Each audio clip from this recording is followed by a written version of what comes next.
These are the man-eaters who go beyond the bite of all other jaws. In 1978, Roger Corman and his company New World Pictures wanted to make a new, low-budget movie cashing in on the success of Steven Spielberg's Jaws. This movie became Piranha, a schlocky horror film shamelessly ripping off Jaws about a river being infested by lethal, genetically altered piranha fish that threatened the lives of the locals. In classic Roger Corman style, the film had a slashed budget of $700,000, but it went on to make over $16 million. It spawned a sequel called The Spawning, as well as remakes and sequels to those remakes. But what makes this franchise stand out from the other schlocky, sleazy B-movie franchises of this type is the amount of Hollywood talent involved, many of them making their breakthroughs into the industry. The original movie was directed by master of 80s horror Joe Dante, with special effects by award-winning artists Rob Bottin and Phil Tippett.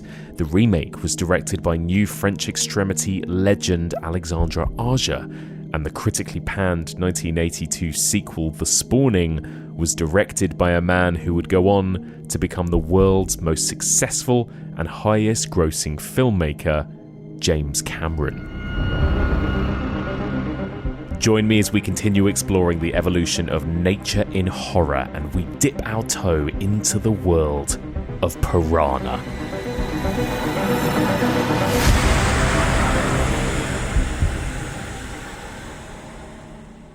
Welcome back to the evolution of horror. My name is Mike Muncer, and as ever, I am your host. In this podcast, we explore and dissect the history and the evolution of the horror genre, one subgenre at a time. We are currently in the middle of our 10th season exploring the evolution of nature biting back, and this is a particularly bitey episode. We're dealing with a lot of little sharp teeth this week. We are going to be talking about the Piranha films. That's the original from 1978, the sequel, The Spawning from 1982, the remake, the Piranha 3D, or just Piranha from 2010, and its sequel, Piranha 3 Double D from 2012. All of these discussions will be vaguely spoilerific, although to be honest, there's not a whole lot we can spoil about the plots of this films, but I would urge you to go and give them a try before you listen to our discussion. Just a quick note to say that this will be the last episode before we take a little summer break. We are midway through the season at this point. We've still got a long way to go, but the month of August is going to be very busy. I'm going to be on holiday. I'm going to be at the Edinburgh Film Festival, and a whole bunch of other things are going on. So we're going to take a short break, and part 17 of this podcast will be back mid-September. So this will be the last episode for a few weeks. However, if you are an EOH patron, you will continue getting episodes every single week if you are a $10 donor on our Patreon channel. So if you want to continue hearing new content from us over the next few weeks while we're on a hiatus, head on over to patreon.com/evolution of horror. Okay, let's get into the Piranha films. Joining me to discuss these bangers, a long-time friend of this podcast. He was last here in our home invasion season to discuss Hard Candy and Creep with me, and he is also the co-creator of the official Evolution of Horror card game Final Cut. It's Alex Ayling. Hello, Alex. Oh, Mike, hello. It's nice to be back. It's nice to be here on the main pod. So lovely to have you back. I don't know about you, where you are, but I am sweaty right now. It is very hot. You know what? It's almost like jungle levels of mugginess, like Amazonian levels of mugginess. It feels very appropriate to be discussing these films. It does, right? It really does. Like, I feel like I should be somewhere exactly like you say, in the Amazon, in the rainforest, you know. But no, I'm in Sevenoaks in Kent, but, you know, very similar, very similar. Sure. I mean, how are things? I mean, what I like to do, I've been asking people, you know, what have you been up to this year? I know a little bit about what you've been up to because me and you have created a whole game and released it, Alex. So that's exciting. Sure, just that little thing. Oh my goodness. What a year it's been. Unbelievable, right? I've been really enjoying how much, now that the game is out there in the world, just seeing people just playing it in the wild, right? Like on their holidays and various other things. Oh, the pictures that are coming through, the people sending us them, playing it, the people they're playing it with, the way they're playing, the way they're using it, not for playing the game, but for like writing prompts. Like it's blown my mind. All of these different things that people are doing with Final Cut and just how it's this weird thing, right? We were sitting there with little like note cards that I'd scrawled on in different colored Sharpies, and then all of a sudden it's now out in other people's lives and other people's brains. Yeah, it's absolutely mad. And it was a lot of work, right? We put a lot of hours and weeks and months into this, but how wonderful that it really did pay off. We had a lovely weekend, didn't we, a few months ago when the Kickstarter finished, and we suddenly realized we had like 800 games to package and send out with various additional stretch goal rewards and all these other things that we're like, it's fine. Weekend will be more than enough time. I couldn't believe it. It's that sudden thing of like ethereal internet numbers suddenly feeling very real when you're actually sat there with like 800 boxes of things, right? So me, you and Mike, Lee Graham had like a whole weekend together, didn't we, here in Sevenoaks, where we just sat and packaged things, and even that was an absolute delight. Oh, it was so fun. The tunes were banging, the conversation was lit, the bants was epic, elite bants. Yeah, like the whole. It was a great weekend as well. Everything about the whole experience of the game, making it with you guys, it going out in the world is just so wholesome to me. Like everything about it is just so lovely. It fills my heart. It really does. It really, really, really does. Yeah. So yeah, I'm so glad that people are getting the game and enjoying it, and they're still selling really well. So this is great. Let's just keep it going, people. Come and buy your copy of Final Cut, and let me and Alex know how much you're enjoying the game as well, because we love hearing from people. I love it when someone slips in. It's like, I've got this really like obscure rules question, and I'm like, great, I know all the answers. Here we go. Incredible. So let's talk a little bit about horror, particularly the type of horror we're talking about this season, which is kind of the great outdoors, the dangers of the outdoors, animal attack movies, kind of eco horror movies, and all that kind of thing. What are your thoughts on these movies, Alex? Are you kind of a fan of this subgenre? I was thinking about this, and I don't know how I feel about it as a subgenre in and of itself. Like, I love the kind of, as you know, as 1/3 of the mates of hell, I love a schlocky 80s B movie or something like that. And so anything like that that's got an animal in it is definitely up my street. But I like, when it comes to, eco horror and the climate crisis, I'm very much in that vibe of like, the real thing is scary enough. I don't need to be reminded of it. Thanks very much. And so I tell you what has been happening, listening to your season as we've been going along. I've been having a small existential crisis as a result of considering humanity. And have you ever heard of, this is now classic Alex Ayling tangent time. Have you ever heard of the Fermi paradox? No. So the Fermi, here we go. This should have been in the cosmic era, but anyway. So the Fermi paradox is this equation that someone pulled together, which is trying to explain why we have never met any aliens, right? So given how vast the universe is and how many potentially habitable planets there are out there, it's kind of weird, and the amount of time that's gone, it's kind of weird that we've never met aliens or anything like that. I'm now wondering whether it's because any civilization that gets to the point that they could reach interstellar travel then immediately gets humbled by the planet that they are coming from. And nobody makes it to interstellar travel because they all get too greedy and capitalistic and destroy the resources in a way that means that the reason we haven't found any aliens is because everyone does what we're doing and burning up the planet before they could use it. So cool. That's where I'm at. Yeah, I agree with you. It's I kind of went into this season thinking these movies are just really fun, schlocky, easy, especially after doing Home Invasion last year. I was like, what a breath of fresh air, literally. And No, they do bring about this real existential dread where I keep increasingly thinking, yeah, humanity is fucked. And movies have been warning us about the planet and the way we treat the planet for as long as this subgenre has existed too. And now we're at the point where it's like, oh God, I don't think at this point in 2024, I want to see new movies about the planet being destroyed. Because like you say, it feels very, very real, right? When you said I'm doing Nature Bites Back and would you be interested in dealing with the Piranha series, little did I think I would end with an existential crisis about the planet. But here we are. It's yet another gift you've given me, Mike Muncer. I mean, Piranha 3 Double D does give me a crisis of the state of humanity, but in a different kind of way. But anyway, we'll get to that. So let's talk about fish. We're here to talk about piranha, which, by the way, I don't know about you, but I find one of the hardest words to spell. Every time I write my notes, I spell piranha in a different way. The H is very floaty. It moves all over the place. Absolute nightmare. And then apparently because it's not a natural English word, it's come from various different places. Some people pronounce it piranha and put a little lovely tilde on the end. And the plural is still piranha, right? You don't say piranhas, I think. You just say piranha. Same as fish, I guess. Yeah, that's true. That makes sense. So we're going to talk about four of these piranha films. Before we get into them, and we'll go through them one by one, just generally kind of before this week, how kind of familiar with this whole franchise were you, Alex? What were your kind of expectations going in? So they were all first-time watchers for me, which was exciting. They sort of existed in my folk memory, I guess.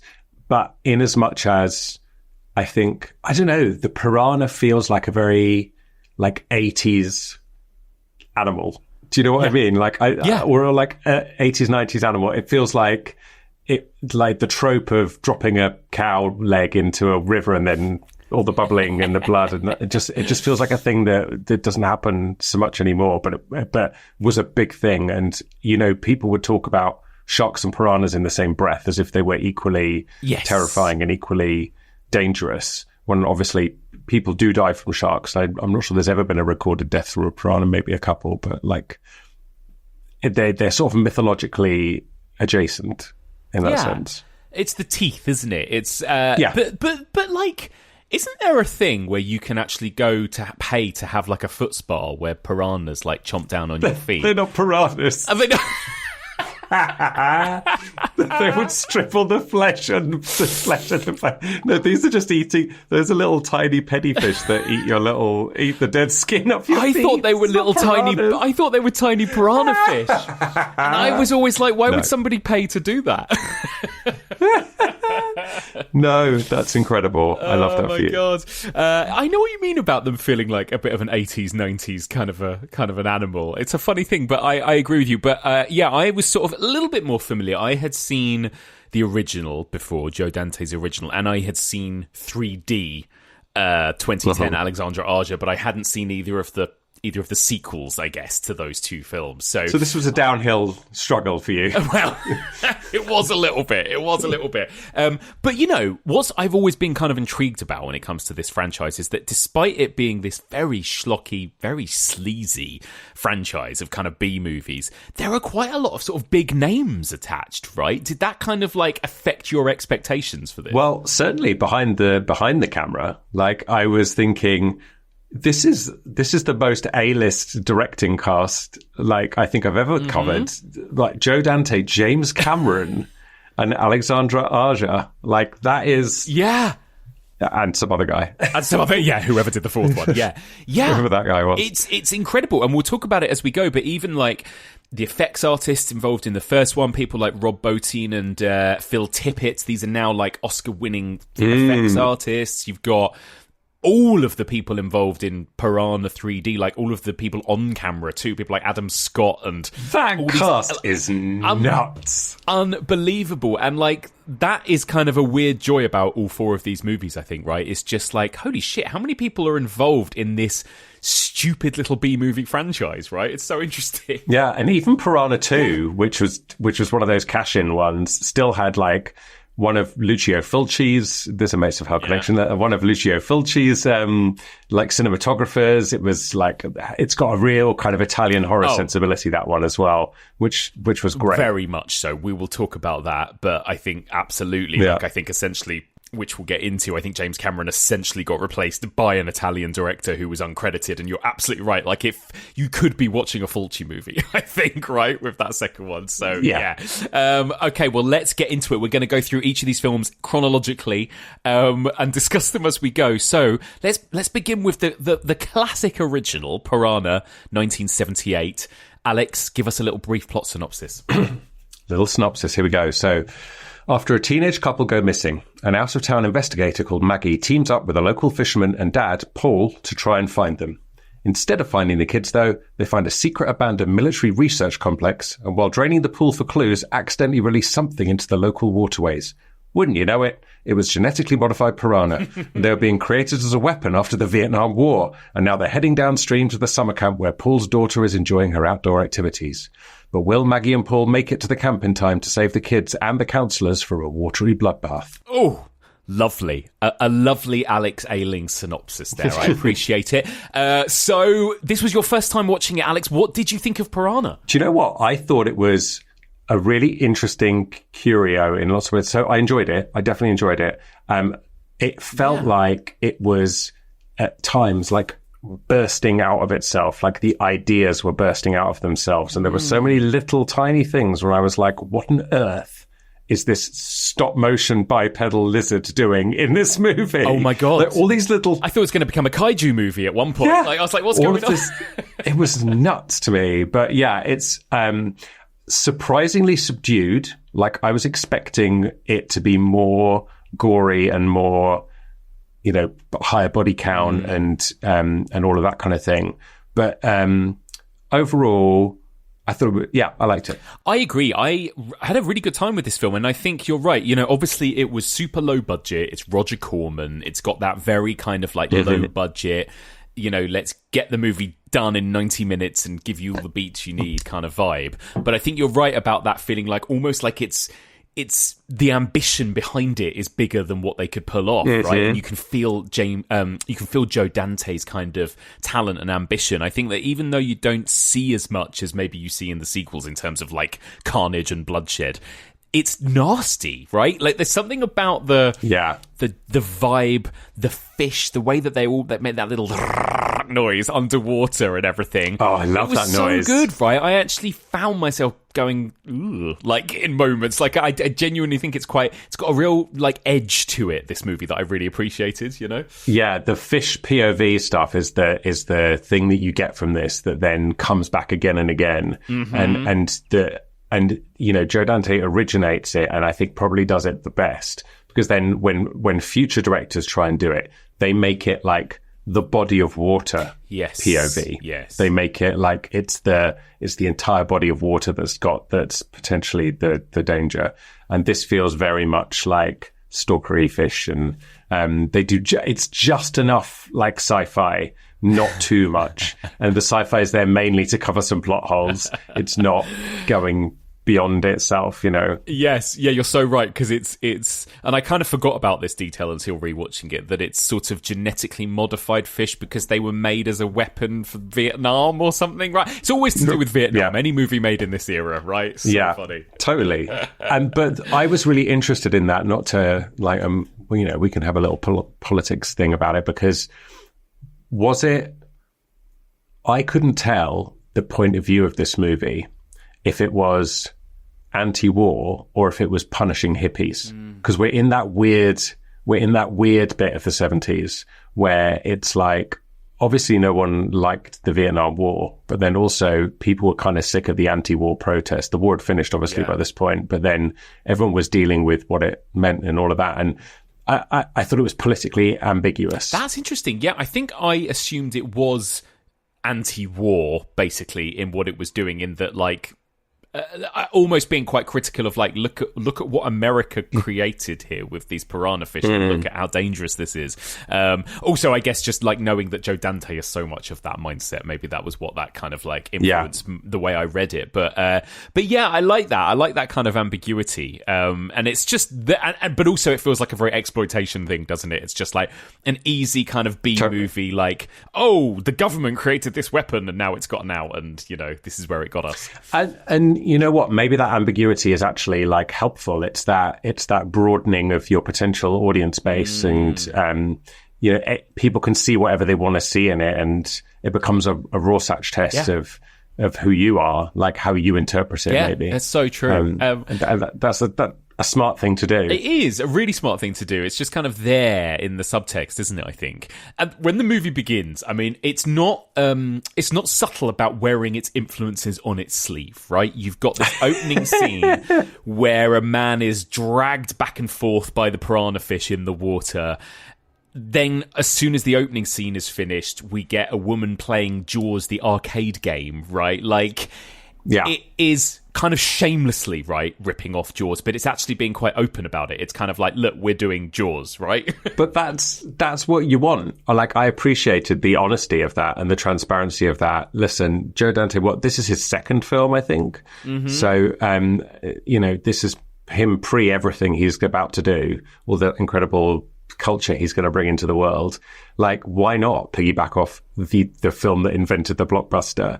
You know, the first ever film to gross $100 million at the box office. Like, let's just, rather than pretend about it, like, just be open about it. Like, you're here because you liked Jaws. Like, we did too. Absolutely. Here it is. Absolutely. And I think what's great, because I think that very much was a Roger Corman thing, right? He was like, let's latch onto whatever trends are popular right now and cash in on that.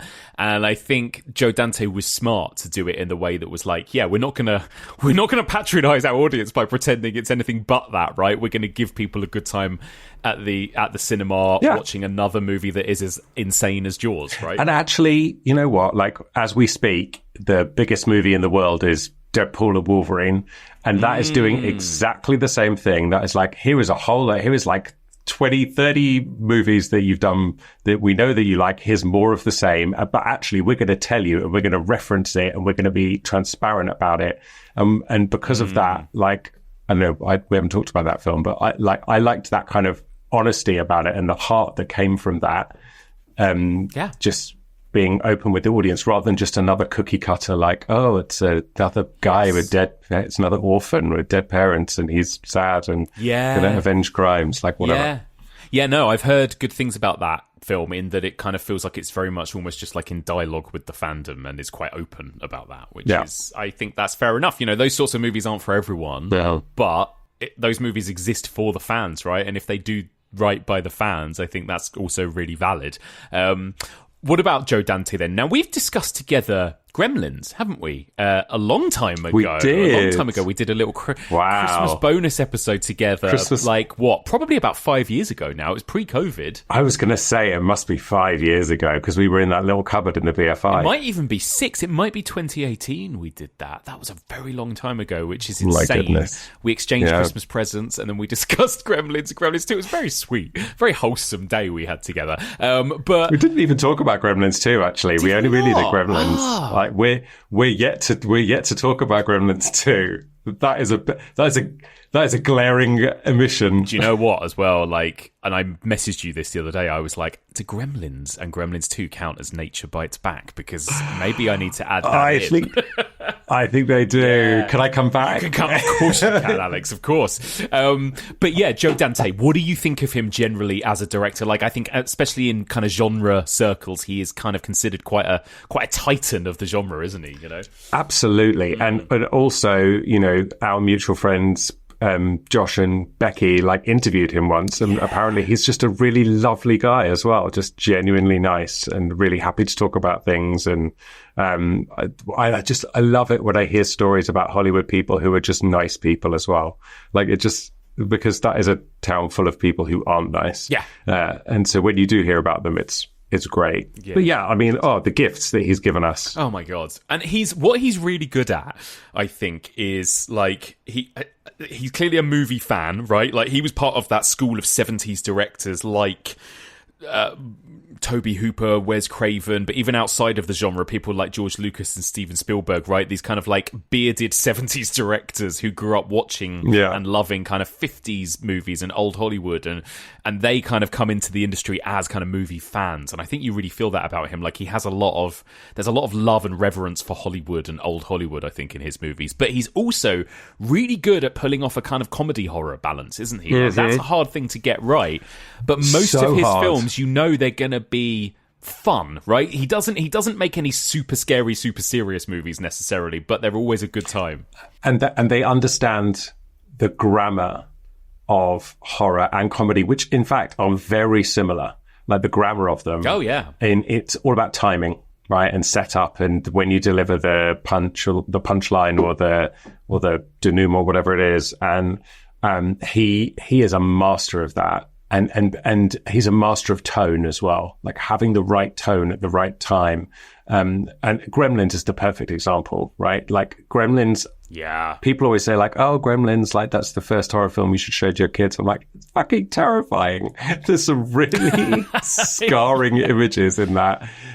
Maybe that's good. Maybe that's what you should do, like get it in early. But what a ledge. What a legend. Yeah, I agree. And I think, you're right. Like Gremlins, The Howling, like everything he does kind of really feels like it walks along that knife edge of being like a fun, almost kids like vibe, but also with real nastiness, like with real teeth, right? And I think that's the case burps. Here. The burps, exactly. Like, and how do you find the way he, handles tone and that kind of like that edge, I suppose, in this particular movie? Because it is a kind of funny romp as well as being a horror movie, isn't it? Yeah, definitely. I think it's obviously still early doors for him, and so he's still finding his voice, maybe. But I still think there are some great bits in this that are just funny and silly and are like a little bit. There's one bit where they're escaping from somewhere and she like has to flash her boobs to distract the guard, and then she's like, but what if he's gay? And then like they have this whole conversation. That I actually was kind of impressed by. Yeah, that's a level above what you ordinarily would get from this. And she's like, well, I'll just do it anyway. Yeah, like 1978 to have that conversation where they're like, what if he's gay? And then the guy goes, then I'll go in. Like, I was like, wow, that's a weird, it's so true. It's those little moments of those little character beats that I really appreciated in this movie. There's almost a kind of like... Everyone's a character. Everyone's a character. There's almost... I want to talk about these two main characters of Maggie and Paul. Like, Maggie, this like slightly chaotic person matched with this kind of functioning alcoholic Paul, right? And there's almost this sort of like swashbuckling, like romancing the stone vibe between the two. I was just about to say that. Yeah, definitely. Do you know what I mean? Yeah. Like the two of them like on this adventure together and having to escape a police jail cell and like all these other things that they go throughout, It's giving big Kurt Russell, Goldie Hawn kind of energy. Yes. Yeah. What do you think of them both as characters? I think they're fun, and I really enjoy the fact that they get to be characters and they're not all one note. They're not like, one of them hasn't got like a stick up their ass. Like they've got backstory, and they've got, she's very capable. She's very good at what she does. What she's not good at is following the rules or listening to people or whatever else, but she's really good at finding people and following clues. Like she strikes me as like a journalist type. Like if this were a different kind of movie, you could see her as a kind of Lois Lane vibe almost, like intrepid reporter, yes. And she's got that kind of 70s lead heroine kind of punky attitude about her as well. Like she's not going to take any shit off any man. It's that wave. Yeah. It's that wave of feminism that's coming through in this movie. Absolutely. And she gets to have a bit of fun. Like, I like that our introduction to her is that she's kind of distracted by playing a Jaws video game rather than doing her job and stuff. Like, I think all of that stuff is really fun. And it's very easy to ignore kind of those sort of like small character beats, and we'll see that in some of the sequels and remakes, I think. Oh, right? yeah. But whereas this well, movie that's interesting. does take its time with the characters, you know? Yeah, and that's interesting. Like you see boobs in all these movies, right? But the way that they're deployed in this one by her feels very much like she has the agency and she's using them to her advantage. Like it's just another tool in her toolbox of how she can get the things that she needs to get. And once again, you and I find ourselves as two cis men on a podcast talking about feminism. But I'm sure people will write in and correct us. Well, but we can only talk from our own perspective. We can only right? do our best, and I think we have to talk about this stuff because these movies, they are sleazy, right? I mean, I'd say this film the least, but the level of sleaze, I don't know why I wasn't prepared for it, but I wasn't prepared for how horny and sleazy all these movies are. They get the weirdest thing about this franchise, considering it started like almost 50 years ago, is that they get less progressive as they go along. Yeah. That's a really good way to think about it, actually. You're right, because by the time we get to 3DD, it's like, well, this should not have been made in the 2010s, right? It doesn't feel like it belongs. I mean, it should not have been made at all, actually, Mike. No. But we'll come to that when we come to it. That's a really good point, because you're right. I mean, this movie does have sex and boobs and all that stuff. In fact, the opening scene where the two go into that, what is it? Some sort of like reservoir to go and have sex. What is that? Why would you want to break into that thing to have sex in it? The water looks like green and murky. I know, but they're like, oh, well, I don't want to be funky in the sleeping bag, so let's go for a dip. And I'm like, in there? Yeah, you're stagnant water. Yeah. What's the name of that Donald Pleasance public information film? Dark and Distressing Water or whatever. I was like, that's this. Dark and Lonely Water. That is Dark exactly and Lonely it. Water. Don't go in. That is exactly it. Like from the beginning, you're like, "What is going on here? Why are these people doing this?" But I loved that kind of like brazenness of like, again, very much mirroring the opening scene of Jaws, but it's a much less classy version of what we get in Jaws, basically. It's not. I mean, it's not as well executed. It's not as well shot. It's not as well. I mean, but what is? Like, listen, you can't compare anything to Jaws. That's not fair. It's not fair. It kind of feels like Jaws is the Halloween and Piranha is the Friday the 13th, right? Like Piranha is kind of going, we want to do what they did, but we're doing it a bit more cheaply and shamelessly than they did, right? And that is how this movie feels. And you talked about that lab as well. Like, what a strange thing to add in those kind of stop motion monsters that ultimately come to nothing, right? That whole set is on screen for like less than a minute. And it must have cost an absolute fortune. There's like embryos in things bubbling away and an entire stop motion scene, which I'm assuming is the Phil Tippett bit. But like, there's like all of this kind of stuff. Like, what does that come from? Like, that guy never talks about any of the other experiments. There are things like peeking from behind a lamp or a pillar or whatever. So funny. So bizarre. It's really weird. So you're right. That stuff was done by Phil Tippett, who I'm sure people out there know who he is. He's the Oscar-winning FX artist. He would go on to work on things like Jurassic Park, of course, and various other massive movies. And he basically wanted to include like a bit of stop motion stuff in this. And I think originally he and Joe Dante had this idea that these creatures were going to like slowly start to grow every time we came back and saw them. And then there was going to be like a little like end stinger almost where you get this like giant kaiju-sized creature looking menacingly over Santa Monica Beach. But I think they didn't have the time or the money in the end to pull that off. But yeah, also, I love it. It's not a fish. Like, what's it got to do with the rest of the film? Nothing to do with anything. No, exactly. I think they just wanted to implement some sort of stop-motion monster effect of like, fine. But it's so funny now that by removing that ending, we just get a stop-motion creature in a tank for absolutely no reason. And you're like, oh, wow, how is that going to come back later? It doesn't. It's not. Interested. It's not. I mean, you could have spun that off. You could have had a sequel that did dealt with that? No. Nothing. We never see it again. No. Phil Tippett constructed 76 rubber piranhas. Wow. And 4 with metal teeth for close-ups as well. And he had to put them all together in 4 weeks, apparently. How do you find the actual scenes of, piranha attacking people and the way in which that's kind of portrayed? I think most effective in this film, actually, because the thing about piranha, I'm going back on what I said earlier, but like the thing about piranha is you can't see them from the surface. And so it turns the entire body of water into the menacing object. And so it's almost like when you chuck something in and you get all that bubbling around it, like you don't know where they are. You don't know how they're going to find you. And so because you don't see them in close up, you don't see them that much.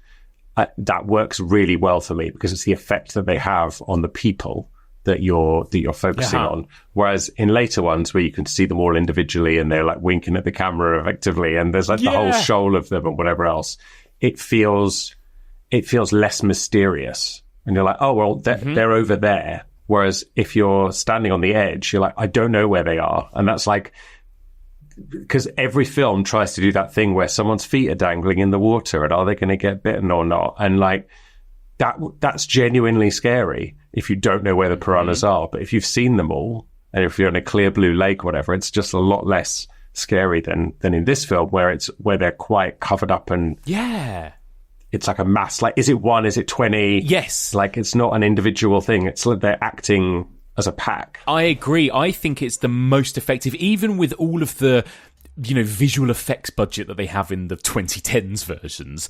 I think this is the most effective. Like, I found it really creepy. Like, you're right. I think it's the way it's obscured. I guess it's that similar thing to Jaws, right? Like, they don't necessarily have the money and resources to show realistic looking piranha. So instead, they obscure it and they make it dark and murky and claustrophobic. And instead, we get that sound design, which apparently I read somewhere that was achieved by recording a dentist drill underwater. So that kind of like noise, which is quite horrible, right? And you're right. Like the way in which you can't quite make out how many there are, but you just see the damage they do, right? So like whether it's chomping down on somebody's leg or the moment in the first one when they're coming up under the raft and they're eating the bits of rope and the raft is slowly coming apart. Yes. I found that really effective. I'm like, oh God, what the fuck would you do? Yeah, that's good. And like, they're genetically modified, so maybe they're slightly intelligent. That's why they're eating string and not flesh. But also, like that's just a good that's a good step up. And, it's a good ratcheting up of the tension of the jeopardy. And let's talk about fish for a minute, Alex, because okay, I've mentioned this briefly already when we talked about Jaws, but I think there is something as well, particularly scary and uncanny about creatures under the ocean, isn't there? Like they. Listen. For the purpose of this story, they've made them like genetically, mutated, but they almost don't need to, right? Creatures under the sea look like monsters and aliens, Oh, yeah. So that the fear of what's underneath you when you're in the water is called thalassophobia. And if you look it up, there's always great images of like someone bobbing along in like a pool, and then it sort of disappears down to like the deep dark blackness and you can't see anything, and that's like terrifying. Like, what is it that could be down there? And it's it's inspired folklore. You've got Loch Ness, krakens, everything that could have come out of the oceans and whatever else. And we're not talking about him yet, but James Cameron then took his little submarine, and he's the person who's been the deepest in the ocean in the whole world. Yes. Like his actual James Cameron. And he's gone down there. And the things that you see at the bottom of those trenches in the oceans could actually be aliens, right? And they're still like, we've barely explored down there. Mm-hmm. The kind of things that might be down there, that's again, it's the mystery, it's the not knowing, it's your imagination is the only limit. And then that's terrifying. I agree. And I think that like piranha are less obviously threatening than a giant shark, but en masse, there's something I find very creepy and unnerving about them. Just like, it's kind of like with the birds. It's like those types of animal attack movies where the thing itself is smaller, and so you get hundreds of them swarming somebody. I find much more unnerving, actually, and kind of it feels more unstoppable in a way. I think that's the thing about these Piranha films, is that they feel quite unstoppable. Like, what the fuck would you do? I mean, especially in the sequels when they learn to fly and walk and stuff. But even in this, please. But that's where, like, you know, I'm sure it's coming up. I don't know where in the run it will come, but Arachnophobia, like that film. Oh my god, yeah. Yeah. The spiders are scary while they're small, and as soon as they get bigger than like your hand, you're like, well, now it's just a monster movie. Yeah, but when they're small and there's loads of them, that film, you know, exactly. When they like can wasps, hornets, anything small and lots of them. When they can hide in your shoes or, you know, in your bed or whatever, that's the shit that really freaks me out. So again, I think that's like achieved really well in this. And piranha are scary. Like when you look at them, piranha are going to hide in some other places by the time we finish this chat. Just oh my god, are they ever? And piranha are creepy, right? Because they look like regular fish, but then they have those really sharp teeth, and it's like what? The teeth are really like human-like or mammalian somehow. They're proper. That's not even just a non-film thing. Like in real life, yes, they've got like little fangy like things. Yeah.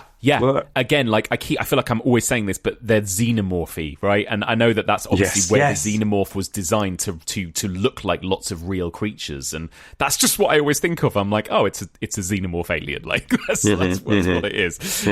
So there you go. Any other moments you wanna shout out from Piranha before we move on? I mean, there's always at the end of all these films the great final act where people at some sort of water park or camp or resort all get attacked en masse, right? Always fun. Yeah, this feels the least consequential of the final acts in some ways. Like, and I don't know whether they did themselves a disservice by just making most of the people that were in peril children, and therefore you can't kill them by the rules of horror movies. And so, yes, you know, although a few do get it, but it's mostly the counselors, I guess, that buy it. I was going to say, like, one of the things that they do, just to finish the thalassophobia conversation, is like one of the things they do early on in all of these films is explain how the piranhas are able to be in salt water so that they can then have a reason to be in the ocean, which is inherently more scary than a river or a lake. You know, when you get to that, you know, when you're paddling out into the sea and you get to that bit where the sand falls away all of a sudden to a big drop and you can't, and then you have to like float water. That's the point. Yeah. That's the point of fear. Yeah. Right. Yeah. That bit there. Oh my God. That's what they're tying into. 100%. You've right. You've gone pale. I've gone pale thinking about it. No, I don't like it. I don't like it. There's something instinctive in all of us, I think, that you know, I guess it's the same reason why we're scared of the dark, why we're terrified by the thought of going into space. It's that idea of like the unknown and not knowing what's there and not being able to see what's there, right, until it's too late. Yeah. And again, this movie pulls that off really effectively. A lot of dangling feet in Lots water. of dangling feet. And then this movie as well kicks off the trend of there being some kind of like, again, stolen from Jaws, but like it's some capitalist investor, and who in this film is played by the Joe Dante regular, although I guess he wasn't a regular by at this point, but Dick Miller, good old Dick Miller is in this as the Colonel, funding the summer camp or whatever it is. I don't know, some resort, something's going on.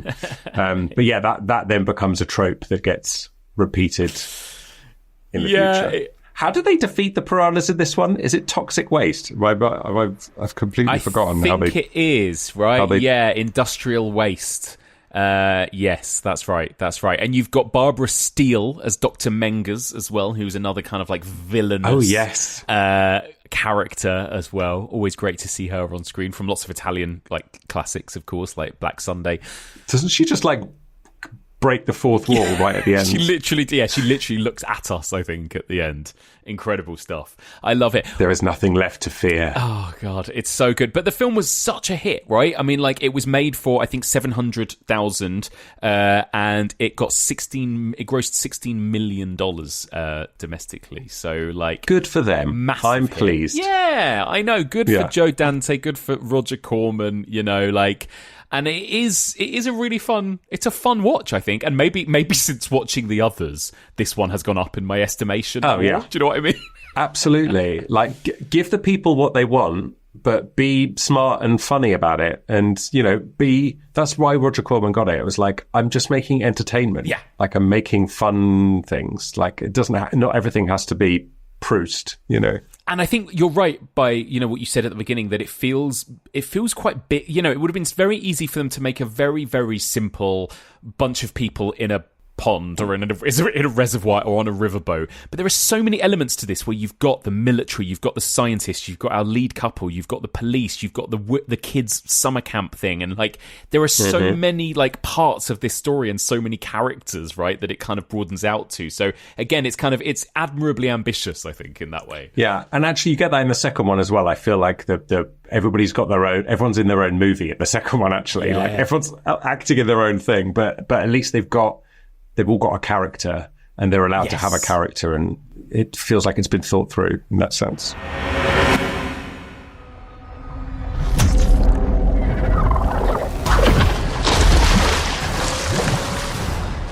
Young?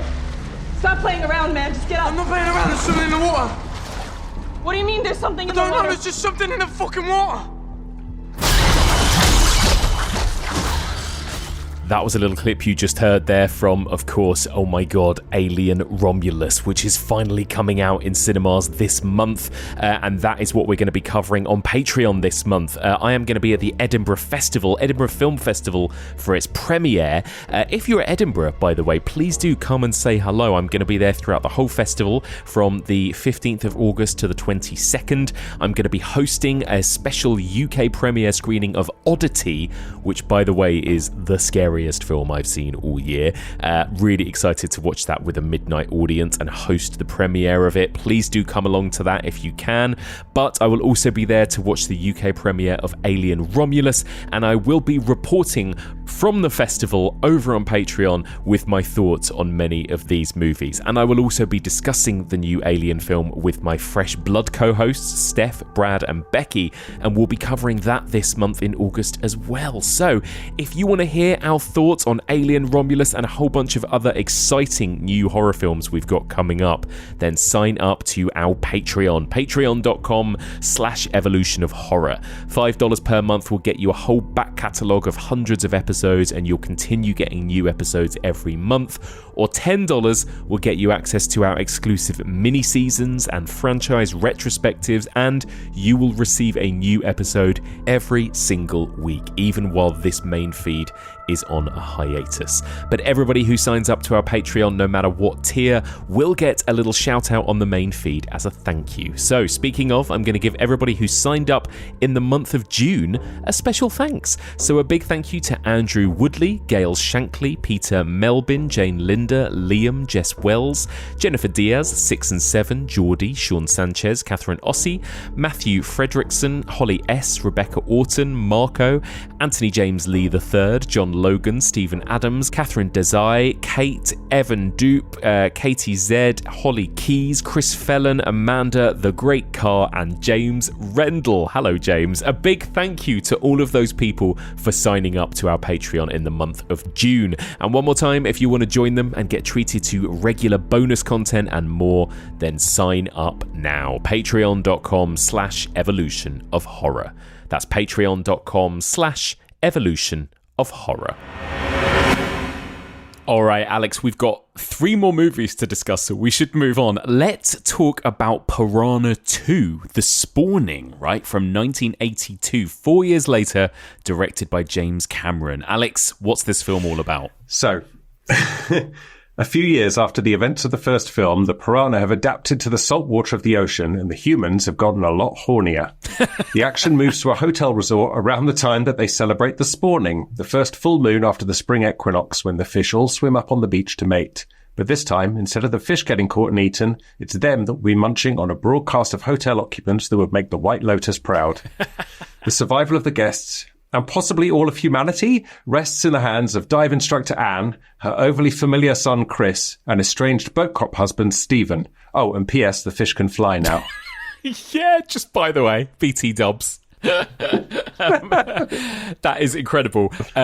This movie, what a weird mess of a movie, right? What did you think of it? I mean, weird mess. There you go. It was all over the place. Like, yes. In parts, I don't know. In parts, it is like James Cameron took his name off it for a long time, but this is his origin story, and you can decide whether it's his villain origin story or his hero origin story. But like, there is a lot of James Cameron DNA threaded entirely through this whole thing. It is like, in turns, really quite sexy. There's a couple of really quite sexy bits, and then in other turns, it's like a bawdy kind of British sex comedy, i.e., not sexy at all. Yeah. There's quite a lot of like queer coded characters in this that are villainous, but also like extremely camp. I'm thinking about the two women on the boat in particular. Like they are high camp, those two. Yes. And the older cougar woman. Yes, absolutely. But yeah, the whole thing. Lance Henriksen as a boat cop, of course. Just, you know, of course. I don't know what his agent did to get a box around his name in the credits, but he's very important. Clearly. Well, he's good friends with James Cameron, right? I mean, that'll do it. But even at this point in Cameron's career, because Cameron was brought on. Previously, he worked as a special effects artist for Roger Corman, and this is his debut. And on this film, yeah. And I think you're so right about that there is like so much James Cameron DNA in this movie, even though this movie is a bit of a mess, and it is. I don't think it's good. I think it's all over the shop, and there are some really like bad. Like I think there's some bad filmmaking in here, and apparently the production was an absolute nightmare. I think James Cameron was kicked off the project or walked off the project after a couple of weeks, and then they got in this Italian filmmaker to come in and finish it. I don't think he was ever actually credited, though, and they left James Cameron's name. Well, he was the producer. That's right. He was the producer, He was the producer, and then, but he wasn't allowed to have the director's credit, and so then they locked Cameron out of the edit room, so he didn't have. Apparently, there's a laser disc that you can get that has Cameron's edit on it, but I didn't track that down for this podcast. I'm sorry, How dare you? I've let you down. But like, I was completely floored by the similarities between two of the set pieces in this film and the entire final act of the latest Avatar film being almost identical. Honestly, it's really funny. It is like playing James Cameron bingo, right? Where you go, oh, look, we've got footage of a shipwreck at the bottom of the ocean. You've got a piranha bursting out of somebody's chest. You've got, a boat that's flooding, that's going down and sinking like Titanic or Avatar 2 style. Like, there are all these, oh, look, there's Lance Henriksen. Like, it really is, even though this is a movie that Cameron has famously disowned, and this is not the edit of his film, it feels like James Cameron's fingerprints are all over it. It's so funny. I am choosing to believe that the reason why he's allowed it back into his personal canon is because he's realised what an important part of his story and journey it must have been. Like, this is, like, he's got complete creative control now, and would he be fighting as hard for that if he hadn't have had such a bad experience? Yeah. On this. Absolutely. Who knows? Absolutely. But what's really funny about it is that as well as feeling like a James Cameron film, it also, as you've already mentioned, absolutely feels like a trashy Italian horror film, right? And the cinematographer... 100%. So much of the crew was Italian. The cinematographer, Roberto Piazzoli, was a cinematographer for films like Zombie Flesh Eaters, The Beyond, and let me just say, I mean, the cinematographer that shot the zombie versus shark sequence in Zombie Flesh Eaters is, in my book, the greatest cinematographer that's ever lived. So, I mean, that's the greatest scene in all of cinema. Yeah, exactly. It doesn't. I mean, this movie can only dream of having an underwater sequence as good as that sequence, actually. But there is a guy who looks a bit like a zombie at one point as well. Yeah, he's just been badly bitten. And I think I reckon this is probably down to the Italian influence rather than Cameron, but. This film is, like you said in your synopsis, quite a horny film as well, and it is, the sleaze has been cranked up a notch in this movie. Even when you look at the poster, right? I was looking at the posters of these films, and Piranha, the first one, has a brilliant drawing of a woman in a bikini, and you can see her legs under the water, but you can see the top of her.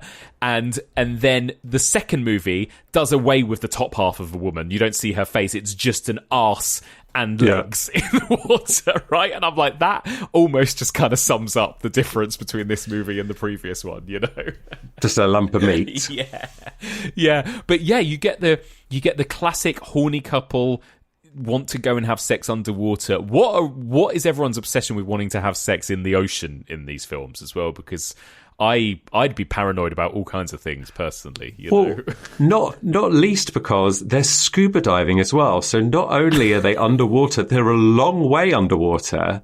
And if you want to get naked, you're going to have to take all of your equipment off as well. Or you could do what they do in this film and just slice it off with a knife. God, Alex, I wasn't prepared for this moment where they get undressed together under the water, scuba diving, and then she pulls out this blade and like slices his Speedos off, right? I was like, God, this is all getting a bit sexy. I was clutching my pearls. Yeah, I was like scandalized. I couldn't believe it, but yeah, it's. Do you reckon? And I feel like again, like we kind of mentioned this already with the kind of Italian influence, maybe. And I do feel like 4 years have passed. We're now in a post-American slasher world. We're in a post Lucio Fulci kind of zombie movie world, and you can feel those influences, right? The tone of this movie does feel different to the first one. This movie does not care about being in Jaws' shadow.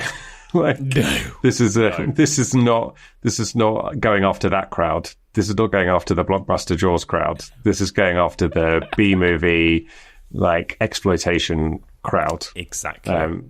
But again, it wears its heart on its sleeve. It knows what it's doing, and it does it. Absolutely. It's so true. What do you think of our characters in this thing? So you've got this diving instructor called Anne and her ex-husband, right, and her kid. So there's almost this kind of... Her ex-husband is Lance Henriksen, the boat cop. Yes. And then I was very concerned about her relationship with her son at the beginning. When it first started, I thought he was like her toy boy or something. I was like, she is too old for you. Like, what has happened? This is a predator. Oh, it's your mum. Why have you turned up with a fish and then you're just interrupting your mum who's naked in bed with a giant fish head? They're very comfortable around each other. Let's put it that way. I mean, fair enough. But yeah, there are so many questions in this movie that all of the characters are weird and kind of like out there and just a little bit off. The guy with the stutter and the woman that kind of lures him thinking he's going to be lured into a threesome, and then they just kind of torture him on the boat, like all of that, and humiliate him, like all of that stuff is so odd. The sadistic lesbians on the boat. Yeah. No one ever said they were lesbians, but like, let's be clear. They had no interest in that man apart from his cooking. Yeah. The characters are kind of all over the place in this, and again, like the first one, it's quite a big cast of characters, right? And there's loads. There's like that weird honeymooning couple who turn up a couple of times and nothing ever happens, and then they just die. There's the older woman who's obsessed with the lifeguard, but the lifeguard is having sex with somebody else. Mm-hmm. There's the two guys who are doing dynamite fishing. Yeah. There's Raoul, who is the director of entertainment. He will personally be supervising and judging the Mr. Muscle competition. Thank you very much. Oh, God. Yeah. There's just a whole bunch, like, Mike White could never. He could but dream. Exactly. Yeah. It's a very strange thing. And then, of course, you've got the piranha. They're back, and now they can fly. And there are these hilarious shots of them all just like, flapping their little wings and flying at people. I don't think we needed this, did you? No, they can. But the way we find out they can fly is so people have died, whatever. There's a corpse in the morgue. This is the most Italian horror-coded morgue of all time. But anyway, so they go into this morgue and they get chased out by, I don't know, a nurse, some kind of attendant. And then she is looking at this corpse. And this corpse has been out of the water and dead for enough time for it to be put into a morgue. Inside the body, still at this point, alive and very vital, is just a piranha.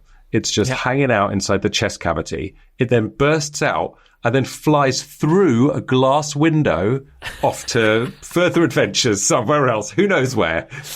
That's how we discover, like, oh, they can fly now. It was insane to me, like, because all I could think was, it's an Alien reference, right? Like, it's so weird that you've got a chest-burster piranha fish at that point. It's so funny. But yeah, like, the morgue sequence is hilarious, and apparently that was a real morgue, and there were real dead bodies, like, in that room while they were filming that, and some of the cast were really uncomfortable with it and stuff, and the whole thing just sounds like, again, not to stereotype, but it does sound like very much an Italian film set where there was a lot of people probably being treated not that well by the sounds of it, you know? We should just count ourselves lucky that there wasn't any on-screen animal cruelty, because that is a big vibe of it's that so scene, true, actually. It's so true, especially when you're dealing with a film about animals. You think, oh god, but that is true. How do you find the effects and the way that the piranha look and are kind of executed in this film?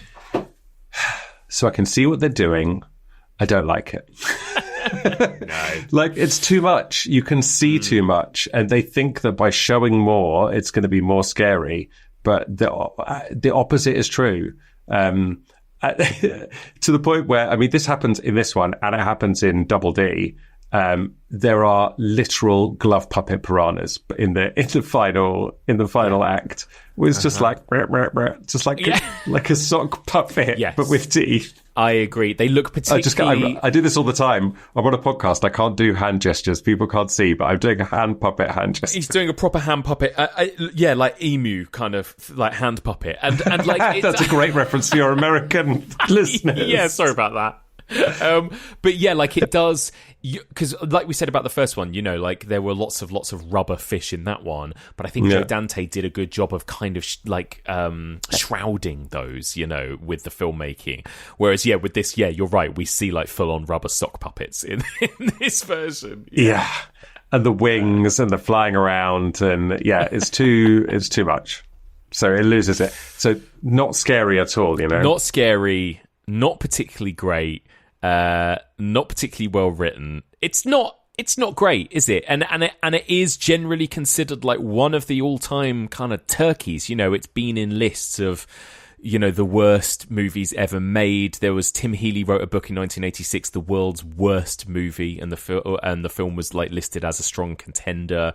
Do you think that is that fair? Is this like one of the all-time turkeys? Nah, I think that's harsh. I've watched a lot of shit. You've seen worse. I've seen a lot worse than this. I think people just like a pile-on, right? And the fact that James Cameron went on to such success.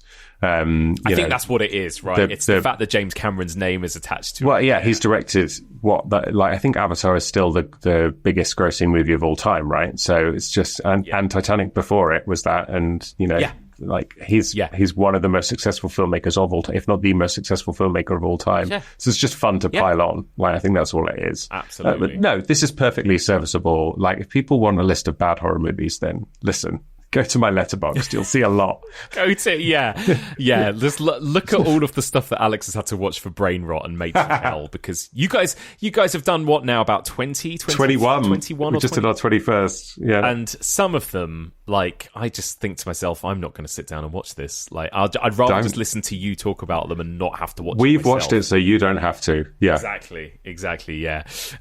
Favorite James Cameron film, Alex? Oh, that's a question to jump on, isn't it? I know. I feel like if I say anything other than Aliens, I'm going to get disowned by my peer group. Well, so I think it's probably Aliens. I mean, it is for me. It's Aliens. But I don't think anyone would begrudge you a Terminator 2 or even the Terminator, right? Like, he has made a lot of good They're movies. great too. Yeah. They're great too. But like Aliens, for me, I think is just perfection. 5 stars, no notes.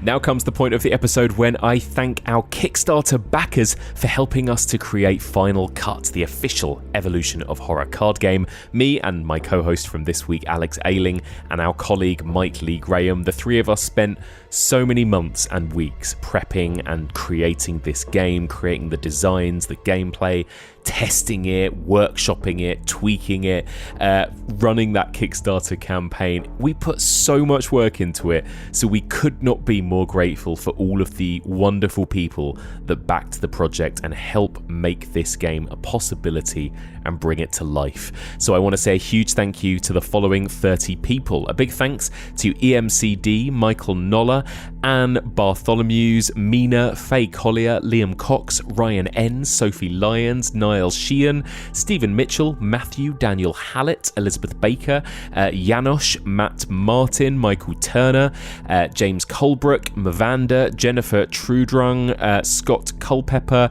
Sister Magpie, Kristen Crussell, Kyle J. Bentley, Amy, Victor S. Wallace, Batmar, Harry Steele, Paul Burke-Bigler, and Jason Pullin. A huge thank you to all of those people for supporting Final Cut. And if you want to get your hands on a copy of our official Evolution of Horror card game, we do ship anywhere in the world, but stocks are selling fast. Head to evolutionofhorror.com/shop. So there you go. Anything else you want to mention on James Cameron's Piranha film before we wrap up on that one? Nah. I think we've covered it all. Let's have a look. On. What else did I write in my notes? We didn't really talk about all of the stuff, but that's fine. We don't have to go through all of the bits and whatever. Like once again, it was evil scientists, right? And they'd actually, specifically created this, and flying fish were brought into the mix as well. So. Exactly. There you go. Yeah, exactly. Fine. So there you sure.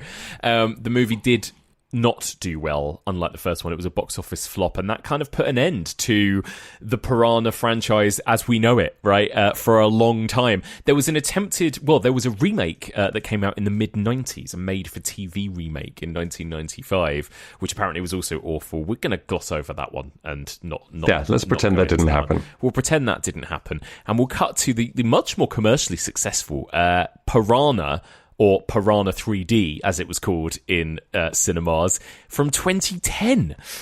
So, Alex, let's have your synopsis for Piranha 2010. An underwater earthquake opens up a Mesolithic cavern and releases a shoal of deadly prehistoric fish into the unsuspecting town of Lake Victoria in Arizona, a spring break destination filled with an enormous number of scantily clad young folks. The town sheriff, played by Elizabeth Shue, the first star of what turns out to be an improbably stacked cast, and Kelly Brook, is a lone voice in trying to shut down the shenanigans in the face of this film's true villain, youthful hedonism. Jeopardy is introduced through the medium of her kids being in danger, and as sure as night follows day, and Eli Roth follows the words wet t-shirt competition judge, we move to a final act of utter carnage and inventive bloodshed where it's accurate but possibly blasphemous to say who will survive and what will be left of them. How dare you use that tagline? How dare you? I put it in there deliberately to make you cross. Very cross. I saw this movie at the cinema back in 2010. Saw it with my 3D glasses at the, I think, View Cinema in Hemel Hempstead, which I know you're familiar with, Alex. Well, when I worked there, it was an Odeon, and I think it turned into an Empire. The View was in Garston near Watford. Empire. So it was probably an Empire. But yeah, that was my first job. Well, second job was at Odeon Hemel Hempstead. There you go. And the cinema was filled with Hemel Hempstead teenage boys. And as you can imagine, teenage boys absolutely had the time of their life watching this movie. I bet they did. I bet they did. Very much feels like a film very much aimed for teenage boys, right? But what did you, in all your grown-upness in 2024, Alex, think of Piranha 3D? So, I hadn't seen it before, and I'd heard that it was fun. And so I went into it expecting fun. I didn't look at IMDb or anything beforehand, so I was not expecting the cast that we get. Oh my God. And when, it literally opens on Richard Dreyfuss, and I was like, oh, okay, fine, we're going there, are we? Great. I'm here for it. If you're going to wink in a at beanie hat on a boat. if you're going to wink at Jaws, just put Richard Dreyfuss in it, by all means. And then I sort of as I was watching it, I was like, okay, it's fine. I get it. It's a product of its time. It feels very of its time. And then the final act kicks in, and I was like, this is what I came for. And that I was absolutely here for the bloodshed. This film has got one of the highest body counts of any movie I've ever seen. Oh, It's extraordinary. Right? It really It really sticks the landing, this film. Yeah. 'Cause I agree. I agree with basically everything you said there. I think, the first hour is kind of like, oh, God, you're spending a lot of time with quite awful characters, yeah. right? And I found it a bit irritating. We'll get into this, but it feels very much of the kind of bro horror era, right? And but by the time you get to that third act, I've kind of forgiven it of all of its sins because it really doesn't. It goes so hard. It right? really goes hard. They don't take the easy way out with anything, and that's when you go, now we're in an Alexander Aja film, yes, right? Like it does not pull any punches. How familiar are you with Alexandre Aja, who, of course, he's a French director, started in the world of New French Extremity, right, with kind of High Tension, Switchblade Romance. Then he did, Hills Have Eyes remake, known for that kind of, really nasty, brutal stuff. But then has since gone on to do things like Cruel, the killer alligator film, and, of course, Piranha. Are you a fan generally of his stuff? Yeah, I loved Cruel, by the way, as well. That's a super fun... We're doing that later this series. Perfect, yeah, lovely. It's a super fun film. I won't say much about it if you're covering it, but definitely worth a watch in this run of films. Yeah. It feels like all of his other stuff was pretty grim, right? And kind of that whole New French Extremity thing. I watch it, but it always feels like homework. It doesn't, because it's just hard. Yeah. And I get it, and it's there's just so much to it. And it feels important, and it feels horrible but important. Yes. This feels like horrible but not important, and I just appreciated him having fun. This looked like a fun summer holiday. Everyone looks like they're having the time of their lives, making it, and it's just ridiculous and stupid, but it's also completely self-aware. It's not trying to be anything else. And when I saw the one part of the cast I saw was the Eli Roth's wet t-shirt competition, I was like, oh, here we go. But he knows exactly what he's doing. He's playing up to it. The whole thing is his tongue is in its cheek. We can talk about whether it's appropriate and how it fits in and everything, but it thinks it's fine, and it's self-aware, and it's having its cake and eating it. I think this movie, isn't it? Probably I think it. Yeah, it's trying to. It is super bro-y, this film, and it is isn't it straight? I don't know why, but I'm still kind of constantly quite amazed when I now watch movies made in the 2000s. They feel more regressive, exactly as you said, than a lot of sleazy movies made in the 70s and 80s. I was talking to our friend Matt Draper about this. He was messaging me about it, and he was saying I can watch all manner of kind of sleazy movies from the 70s and 80s, and they don't make me feel as uncomfortable as sleazy movies from the 2000s. And I don't know what it is. I don't know whether it's just because we feel like they should know better by then, or because there's something, I think, maybe a little bit meaner about the 2000s era of horror movies. I don't know what it is, So... Again, I have not thought about this at all. I'm just thinking about it now as I say it. No. But that's the way my brain works. I feel like this film operates in a kind of post-girl power era, right? So you had the Spice Girls, and they smashed the door open, and listen, everybody, they solved feminism. It's done. The sexes are equal now. So you don't have to worry about it. It's the same way, this is a weird parallel to draw, but it's the same way that after Obama got elected, everyone was it's racism's gone. Racism. Yeah, we're post-racial. We're a post-racial society now. Racism has gone. Look how that's gone. Yeah, great. When they were saying the Cold War ended, it's it's the end of history. We're now going to live through an unprecedented time of peace. So I feel like that's where culture was at that point, and everyone was very proud of themselves, and was patting themselves on the back, and they're like, hey, look, aren't we all great? And now we can enjoy things for what they are, because we've said we respect women, so now we can just do whatever we want, and it's fine, because we're not misogynist, honest, but the actions speak louder than the words on this one for me, and it's still sleazy. Even if you've got Kelly Brook saying nice horn, and then an 8-year-old girl saying nice boobs, we know that you're doing it, but then also you're showing a lot of the boobs, gratuitously. Even the fact that Kelly Brook is in this movie, right, kind of it gives it that vibe, but it also does prove that it's sort of aware of what it's doing, right? Like casting Kelly Brook. Yeah.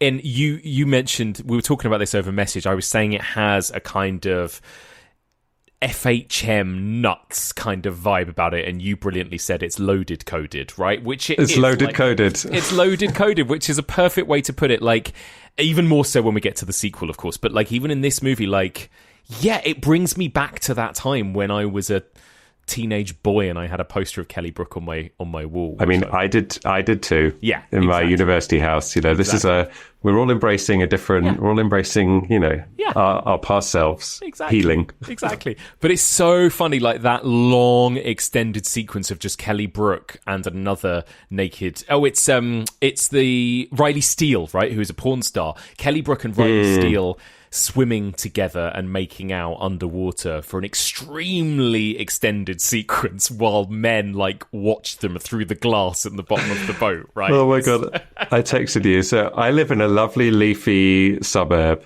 and I live in a flat that's on the ground floor.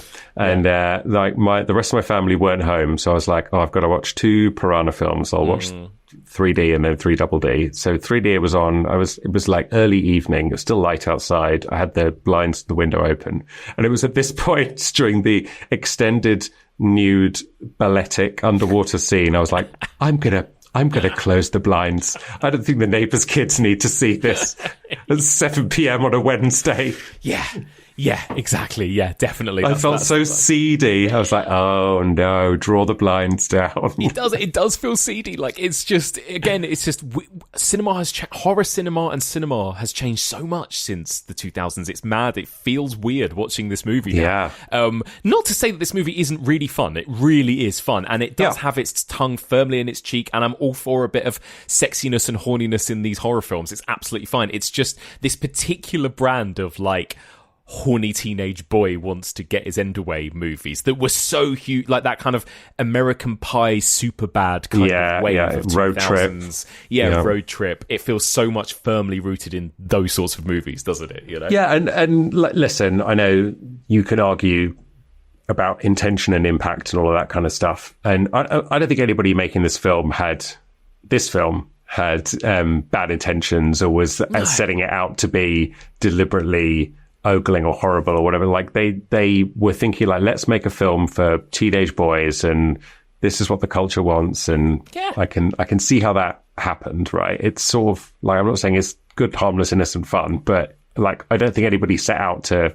be exploitative too much in this. Totally. No, I completely agree. And like, what a stacked cast, right? I mean, you mentioned it already, but Elizabeth Shue, Adam Scott, Jerry O'Connell, Ving Rhames, Richard Dreyfuss, Christopher Lloyd, for some reason, is in this. Yes. Paul Scheer, Eli Roth, Greg Nicotero. It's just like, it's filled with cameos, Easter eggs, references. Again, like, it very much knows what it's doing, I think, doesn't it, with this casting? It does, and it does it with a great like knowledge of horror history, horror cinema. It's referential and reverential to what's come before it. It understands that it exists within the canon, and then decides it wants to own its own part of that canon as well. Which is why that final act for me is what puts this film on the map. Like it is there are some inventive kills, some amazing practical effects, and some just really inventive, fun stuff here. At no point is this film scary in any way. No. But there's just some really good tension. Like there's even like, I don't know if you got it as well. Like it felt like, you know, the bit in the boat where they've got to cross over and all of that. It was giving like the rope, Jurassic, like that bit. Yeah. It was giving like the Lost World vibes, Jurassic Park 2, you know, that there's that tension. I'm not saying it's at the same level of Spielberg, but like all of this is in conversation with all of that stuff that's come before it. And totally. Yeah.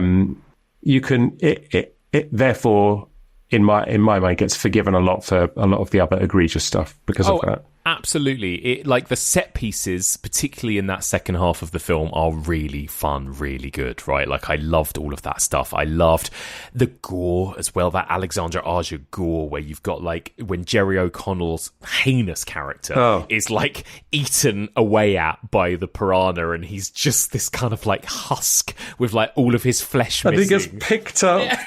Oh, yeah. It's so good. I like it. Sure, let's do it. He deserved it.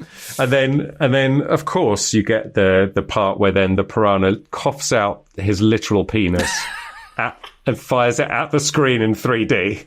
Good. Oh I'm glad that you decided to include that. Yeah. Everybody's happy. Thank you very much. Do you know what? This is the kind of 3D. So obviously 2010...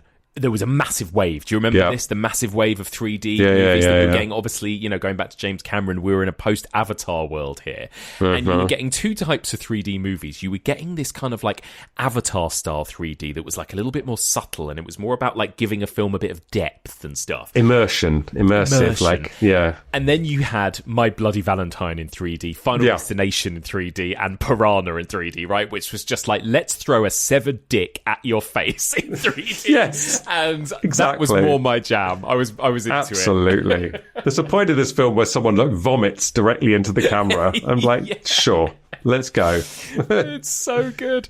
Yeah. So yeah, I like, but I think, you know, that's always quite a funny thing, isn't it? When you have to watch a movie that was at 1.3D but in 2D on your telly, and you're just watching things fly at the screen for absolutely no reason. Yeah, but imagine going into this not knowing it was ever a 3D film. That would be confusing. But because it wasn't one, I was like able to just say like, oh, because the 3D bits have like a very specific kind of CGI look and feel to them as well. Yeah. That is different from the other parts of the film. And I was like, oh, this is obviously a bit they did for the 3D. Fine, have fun. I hope you enjoyed it with your popcorn. I think the one thing that feels I find hard now watching it is the CGI, right? The CGI looks pretty bad and cheap, I think, you know, watching it now. Even that opening scene with Richard Dreyfuss and the big, like, whirlpool. Especially the opening scene in that whirlpool. Like, I was like, yeah, it looks ropey AF. It really does. It's not good. It's like I'm watching Windows 95 graphics or something all of a sudden,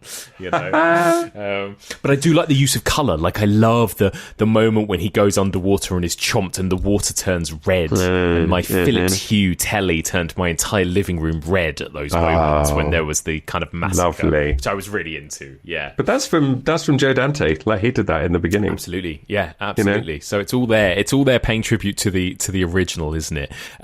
What do you think of, you know, we've talked a bit about the cast, and there's not a whole lot to say about the characters. Are pretty archetypal, right? But did the characters kind of work for you? Obviously, you've got Elizabeth Shue's kind of like, you know, cop as like our main kind of hero of the film, and then all of these other kind of like sleazy teenage boys around her, basically. Yeah, I mean, everybody gets to have a little bit of an external life outside of what we see on them, but they're much more archetypal in this film. But then everyone's just, it feels as well like there's a lightness to the touch of the direction in this, where you can see he's just like, I'm not going to direct Christopher Lloyd. He can just do whatever the hell he wants because he's Christopher Lloyd. Yeah. And so that like, great, good. If you're going to cast him, let him do whatever he wants. Absolutely. And same for like Jerry O'Connell, who's having the time of his life playing the most heinous man Jerry O'Connell ever committed. Why isn't Jerry O'Connell in more things? I think he's brilliant. Oh, he's called Derek in this as well. Yes. I was like, is this a reference to Scream 2 character? I don't know. Yeah, and he plays such a kind of sort of wet, nice guy in Scream 2, and it's actually really fun to watch him play like a really this is the complete opposite. Yeah, really OTT nasty character in this, and his character is fucking awful actually, and quite irritating, but Jerry O'Connell plays it very well, just like chewing the scenery. Really he's like the perfect hissable villain. Like, you want him to die, and he does. Great. And he does. He really, really does. And you've got hero Adam Scott with his shotgun on like a speedboat, right, as well. Brilliant. By the end of it, listen, this is again like sacrilegious to say, but there's such good practical effects in this, and I think like this is such a weird reference. Like, the bit at the end reminded me of Saving Private Ryan. Oh, wow. Because there's so many people, like, coming out on the beach, and it looks as though they've used real, like, people with limb difference to, like, portray the people who've had their legs chewed off or their arms chewed off or whatever else, you know, whether they're amputees or whatever else. And so, and the blood and the gore, and I was just like, obviously it wasn't as troubling and distressing as Saving Private Ryan, but like the level of artistry and effort and energy that had gone into it's really good, that stuff. I loved. And the bit with the stage, so much good that stuff. last like half hour, 40 minutes is just non-stop brilliant horror carnage. Somebody was asking me in a mailbag episode last week on Patreon about, like, they were talking about how a lot of horror movies from this year have had slightly disappointing third acts. They were mentioning things like Maxine and Longlegs and a few other films, and they were like, what horror films have had really good third acts that really, like, you know, stick the landing? And the first one I thought of was The Cabin in the Woods as having like one of the all-time great third acts. But actually, this movie, I would include in that. Yeah. Absolutely. Like, you're right. It's very rare to have it work in this order. But it absolutely, like, it's the best bit of the film is at the end. When do you ever say that? It's like, so good. Yeah. So good. Yeah. So there you go. Anything you want to mention? Anything else you want to mention on? We haven't really spoken about the piranha themselves, actually, have we? That in this movie, they're not genetically modified. They're like ancient, like prehistoric. They've been in a sealed off underwater cave, cannibalizing each other for 2 million years. I love that. And they're pissed. They're quite annoyed. And they're angry as a result. And we get Doc Brown, you know, Christopher Lloyd, mad scientist, kind of give us the exposition of this. I was almost expecting him to, Doc Brown style, get a blackboard out and kind of demonstrate it on a timeline for us, you know? I mean, my favourite thing is, like, he takes one look at it, takes 3 steps to his left, and then he picks up a fossil of the exact fish that he's just seen. Oh, so good. So good. Oh, what a coincidence. Very fun. What's your favourite kill? I think it would be Jerry O'Connell for me. But I also really loved Eli Roth getting squashed and decapitated by the boats. Oh, his head and popped. His head popped like a grape. Quite fun. For me, I think it's the girl whose hair gets caught in the propeller. Yeah, that's good. And then the bad boyfriend Todd, I'm sure he's called Todd, probably, turns the propeller on, and then she just gets completely scalped from the mouth upwards. Just like all her skin comes off. It was so good. So good. I did, you know, like, this is this is what I love about 2000s horror. You know, I've spoken quite negatively about certain things about cinema and horror of the 2000s, but my God, they knew how to pull off effective, like, gore. You know, like, again, like, I think of like the Final Destination movies and just all of that kind of nasty new French extremity. You know, I would rather watch this or Final Destination than like Hostel or you know, any of that grubby green shit. The green shit. Yeah, exactly. The green, any of the green shit, any of the Saw sequels, the green. You know what I mean by the green shit. I know what you mean. I know. Exactly. The Saw sequels, the Collector, the absolutely. Because this movie is like popping with colour, and it's like, you know, it's in every sense of the word. Everything happens in the daytime. Everything happens in the daytime. In every sense of the word, it's kind of like eye candy the whole way through, isn't it? Like, it's you know, it's just like naked people and women in bikinis. It's the Roger Corman, blood and guts. Yeah, it's paying homage to that classic exploitation movie vibe. Yeah. For better or worse. It's fun entertainment. And then you even get the little stinger at the end, like with Christopher Lloyd saying, these piranhas they have no, like, sexual organs or something. They're just the babies. That's right. And they're just a giant piranha just jumps and eats Adam Scott for no reason. Classic. Brilliant. Classic. Leave everyone on a high. A really fun time at the cinema. You know, like, do you know what it feels like to me? It feels like, I don't know whether it was on at Fright Fest, but you could imagine it as like a Saturday night film at Fright Fest, can't you? You know? Oh, you know? That would have been this is a good midnight movie. Yeah. Exactly that. It knows what it is, and it does it well in that regard. Absolutely. So there you go. And again, like, kind of mirroring the first two, this movie did really well at the box office, and so straight away they were like, let's make another. And so, Oh. and it was Miramax as well, wasn't it? it was the Weinsteins. Both these new movies were the Weinsteins. So this movie was Piranha 3 Double D from 2012. I can't believe we're talking about this on the world's greatest horror podcast. Set us up, Alex. Give us a plot synopsis. This tawdry and mostly despicable sequel occurs a year after the events of the previous film, with the 3D antics moving to a water park in Arizona. You get a sense of where this film is going when your opening cameo replacing Richard Dreyfuss is Gary Busey, who himself bites the head off a piranha. The film continues as a cinematic equivalent of Nuts magazine and 90s lad culture, despite being released at least 15 years too late to hit that zeitgeist. A parade of disposable young people get naked and die in mostly pedestrian ways, bar the odd penis amputation, and just when you think it can't get any worse, David Hasselhoff turns up, playing himself and singing. This film continues its depressing march to a final showdown with some piranha glove puppets, its only redeeming feature being that the true runtime, which when you exclude the 12 minutes of bloopers in the credits, is a merciful 70 minutes. Irredeemably abysmal. Do you know what? I didn't even realise there were bloopers. I turned it off the second it came up with the first credit and I was off. I didn't realise there was 12 minutes of bloopers. That's amazing. 12 minutes of bloopers. And then the film starts with like 3 or 4 minutes of stock footage and the footage from the previous movie. So the actual runtime of this film is 70 minutes. That's amazing. It's like a full moon film. Yes. Absolutely. It's for so many reasons, right? So what do you think of this movie, Alex? How does it compare to the previous for you? Oh, I hate it so much. Like, I really... Like, there is almost nothing redeemable about this film. Mm-hmm. Like, I resent that it exists. I resent that I watched it. I would say to every single person listening to this podcast, do not watch it. Yeah. There is nothing, you will gain nothing from it. It's not even so bad it's good. Yeah. You will gain nothing from watching this film. This makes me want to watch Leprechaun 2 Back to the Hood. Oh, that's how bad this film is. I can vouch for most of the Leprechaun movies being better than this, honestly. Like, this was real bad. This was the first time I'd seen it. You're right. There's almost nothing redeemable about this film whatsoever. Like a real 1-star turkey of a movie, isn't it? It looks absolutely so cheap and badly made. Really badly made.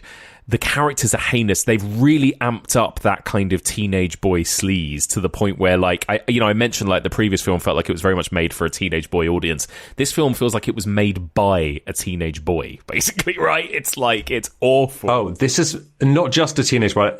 That one was aimed at all teenage boys. This is aimed at the weird teenage boy, like the boy that's got a little bit too into, like, he can name 20 porn stars off the top of his head. He's got like the right. It's too, like, in the words of our friend Brad Hansen, you'd want to check his hard drive, right? You'd want to exactly.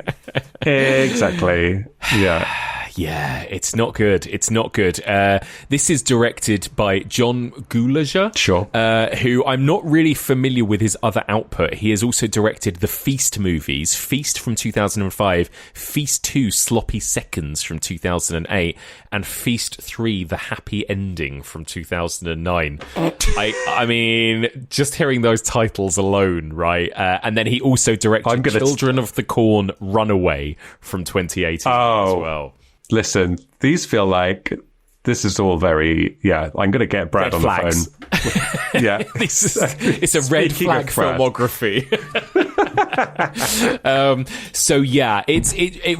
It really does stick out as like a particularly like bad movie in this franchise, I think, doesn't it? You know, it's like nobody cared. That's what it is. It's like nobody cared about the direction, the cinematography, the script. Like, everybody, I'm sure, listen, I don't want to, like, people are working hard. Everyone's got to make a living. I'm sure people were doing their best with what they were given. But this movie shouldn't have existed. It should not have been greenlit. Like, it has been, whoever was, like, the producers, obviously, we can see where they were coming from. Like, it is, it's just not, it's just grim and grubby and not funny and not fun. It just like, I feel dirty having got it on I had to pay £3.49 to rent this on Amazon, and that's going to be in my algorithm forever. I know. I deliberately made sure to give it a thumbs down afterwards so that it didn't keep suggesting things to me. Yeah, exactly. That same kind of thing. It's still I mean, the cast isn't as stacked, but I'm still surprised every time when, Christopher Lloyd pops up again in this movie, right? And Ving Rhames pops up again, and David fucking Hasselhoff is in this film as himself. Like, what on earth? But I saw Ving Rhames was in the cast as uncredited, and then I assumed because he apparently died in the previous film, FYI, and I was like, oh, maybe it's just a flashback. No, he's fully in this movie, but he is not credited. He's fully in it. And I don't know whether he asked to not be included, or whether there was a contractual reason or something else. But I reckon he asked to have his name removed from this, don't you? Like, I would if I was Ving Rhames. All his stuff is super problematic as well. Like, that whole thing is just not good. Yeah, it's really bad. Yeah, he's got a gun instead of a leg, just so you know. Oh, Jesus. It's and you've got David Koechner, who people will recognise from loads of those kind of comedy films, like he was in the Anchorman films, etc. Right, and he's Anchorman. He's the guy who's kind of running this water park that he now wants to turn into like a strip club water park. Right, he co-owns it with his stepdaughter. So the So the backstory is he married a woman who owned a water park, who had a daughter. She is now dead. And so he owns 51% of the water park, and the daughter only owns 49%. She's been off at college. She's come back for the summer, and she has got such happy memories of growing up here, and all her friends are from here. She's got her sweet friend-zoned guy, Barry, who's and it's at one point he's got a big crush on her, and she's like, I thought you were gay. And I'm like, all of this stuff is just so old school. Yeah, really old. But this is from 2012. It's not that old school. No. I'm not giving it a pass. But yeah, so anyway, that's the story. And then he has fired all the lifeguards and instead replaced them with water certified pole dancers, strippers. He has sectioned off a part of the water park as an adults only pool where everyone needs to be naked. And there's a camera pointed at the steps called a cooch cam that zooms in on your genitalia as you get out of the pool. The water park is called the wet spot. Cooch cam. Cooch cam. The prices for this water park are, if you're a kid, you have to pay $25. Girls only, $10. Hot mums only, $10. Adults only, $35. Double D's, swim free. Just so you know. Oh, God. Oh, my God.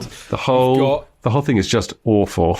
You've got characters like Big Dave, the stoner, who saves the day at the end by pouring a bunch of chlorine into the pipes, followed by a lit joint, which blows it up, apparently. And there's a moment when he gets... Is Big Dave the one that's fucking the pipe? Yeah, that's fucking the water pipe, yeah. And then also later on gets his arse eaten out by a piranha, as in literally eaten out by a piranha, when they make a whole joke about him getting his arse eaten out. Yeah, it is, like we said, it feels like it's made by a teenage boy, doesn't it? It really does. Nothing epitomizes this more than the set piece where they have sex. Should we talk about it? Oh my God. So do you mean so what, I can't remember what these characters are called. Is it Shelby and Josh, maybe? Shelby and Josh, yeah. Shelby has a moment where she's like, let's go skinny dipping in the water. They jump in, get naked together in the water. A piranha swims up inside her vagina, basically, right? Is what happens. She thinks... It's implied. It's implied. She thinks it's him. I don't know what she thinks he's up to or what he's doing, because they're standing like a couple of feet apart. Yeah. And she's like, was that you? Did you do that? And it's terrible. And then later she gets very ill, right? This thing is now inside her body again. It's very chest burstery. It's making her ill. She vomits in 3D at the camera. And then she goes to bed and she's like, let's have sex. I want to have sex before I die. If I'm going to die, I don't want to die a virgin, right? And so we get this sex scene. So we get this sex scene where they have sex for the first time, and of course what happens is the piranha inside her body bites off this guy's penis. Well, doesn't bite it off, but like latches on. That's right. Let's call it latches on. Latches on. Yeah. She passes out. Yes. He is then staggering around the trailer. I know the flat, the apartment, wherever they are. Yeah. Butt naked with a piranha on his junk, which he then waves at the camera for 3D effect. Thanks for that. Oh, such a shame I didn't see this one in 3D. Yeah. Yeah. And then he grabs a knife, turns away, and just like slices his entire penis off. Doesn't try and cut the fish off. Just goes like, the whole thing's just got to come off. And then there's a line, isn't there, that she says, what is it she says? She like runs and tells her friends what's happened. And she says something like, there was a fish inside my vagina and it bit off his butt, or something. Like she basically just explains it in a little sentence. There was a fish in my vagina and it bit Josh's penis off. Great. Sure, thanks. Yeah. Iconic. That's the level of horror, quote unquote, that we're dealing with in this as well, right? Obviously, it goes without saying, there is no tension, there is no drama, there is no jeopardy in any of this. It doesn't feel scary, it doesn't feel taut or tense. Well, I was thinking about, especially in that scene, the film Teeth from 2007, a movie that came out 5 years earlier and felt like it could have been made a million years later in terms of how much more interesting and progressive with its ideas that it was in comparison to this, for example, right? It's so the difference is vast. Absolutely. Oh my god. Yeah. I mean, and the piranha have learnt to walk in this. Oh yeah, we forgot that. Well, right? Oh, that's just at the end. They've got little legs and they come up on land. That's just at the end. That's fine. Again, one of the least scary things I've ever seen. Like them sort of walking, like flapping their way up onto the shore. Honestly, just no. And then I don't want to talk about this film, Mike, but like, what about David Hasselhoff? Like, we haven't mentioned him at all, and he's a big part of this film by the end, playing himself, coming to do the grand opening. He's sort of like down on his luck, but like, also has two women in his hotel room. It's so like, do you know what else it reminds me of? Those kind of, that wave of like scary movie, disaster movie, like those films that were just so terrible, like by the numbers, kind of let's add a reference to something and that can be our joke kind of film. And this, where you've got the Hoff playing the Hoff and they play the Baywatch theme tune and they make a reference to Knight Rider, and it's so lazy and boring. An Anaconda 3. Yeah, exactly. Yeah, sure. It's just, it's real bad. Real bad. Everyone involved should be ashamed of themselves. I'm sure they are. Like, I'm sure they are. I don't know. And that's it. And that's it. I don't know what to say. That was the nail in the coffin. That was the nail in the coffin for the Piranha franchise. If they brought it back again with another reboot, requel, remake, Alex, who would you want to direct a new Piranha film? Ooh, in this lovely golden era of horror that we're in now? That's a good question. Let's say Robert Eggers. His black and white 4x3. Yes. I want a period. I want it in the 1890s. Right. I want it. So there's a famous story of, I don't know if it's Abraham Lincoln or some American grandee. Anyway, he went somewhere and saw some piranha doing something. Like, let's fictionalize that trip. Amazing. Yeah. Amazing. Let's do it. I'd love that. Love that. Yeah, I'd be into that. I would love a Jordan Peele Piranha. I felt like he could balance the comedy and horror well as well. And do you know what? Like, he's got the chops as well in terms of references. He loves Hollywood. All his films are about filmmaking, really. Yeah. He's a much better choice than Robert Eggers. I do love the idea. The idea of an art house Robert Eggers Piranha movie, though. In the 1890s, like, let's put it in black and white. Yeah, let's do it. Well, there we go. Well, Alex, thank you. Thank you for taking one for the team to discuss these 4 movies with me. I very much appreciate it. I feel like I can probably guess, but what would be your ranking? How would you rank those 4 movies? Oh, well, I mean, the bottom 2 are easy. Yeah. I am torn. I think I'm probably going to have to say 1, 3, 2, 4. Yeah. But I would be, 3 and 1, I've got a soft spot for 3. Yeah. Even though I know I shouldn't. No, I totally get that. 3 is 1, 3, 2, 4. 3 is fun. It's a really fun watch. I agree. I would be exactly the same. 1, 3, 2, 4. I think it's very much a franchise of two halves, right? There are the two good ones and the two not good ones. So it's pretty easy one. It's 1, 3, 2. Go for a long walk, listen to some very long podcasts, read War and Peace, then 4. Yeah, like 1 is up on the surface of the ocean, then 2, then 4, and then we go down to the midnight zone, or whatever it's called. You know. The bottom of the Mariana Trench. Yeah, that's where that is. Yeah. Well, there we go. Alex, thank you so much. And, you'll be back again at some point soon, I'm sure. But until then, where can people find you? What if they want to come and have a go at you about your views on the Piranha films? Where can they find you? Come and hassle me on Threads. That's where I'm hanging out these days. I've given up on Twitter. It's a hellscape. Goodbye. Or follow me on Letterboxd. I love it. I love having comments and things on there. Come to Threads and you can see the latest thing I posted. It was my harebrained theory about whether the contemporary dance artist Barry Can't Swim got his name from the Piranha 3DD. Incredible. Let's see if you think I'm right or not. And I love that. And I'll add one more plug for Final Cut, which was very much a brainchild of Alex. Come and talk to me about Final Cut. Yeah, come and get in touch about Final Cut. Let us know which movies you've been creating, with your hand and all of that kind of thing. We love to hear from people. Yeah. Amazing. Well, Alex, thank you very much. Thank you. See you soon. Bye. And that's it for this week. Thank you so much for listening, and a huge thank you one more time to my brilliant co-host and lovely friend Alex Ayling.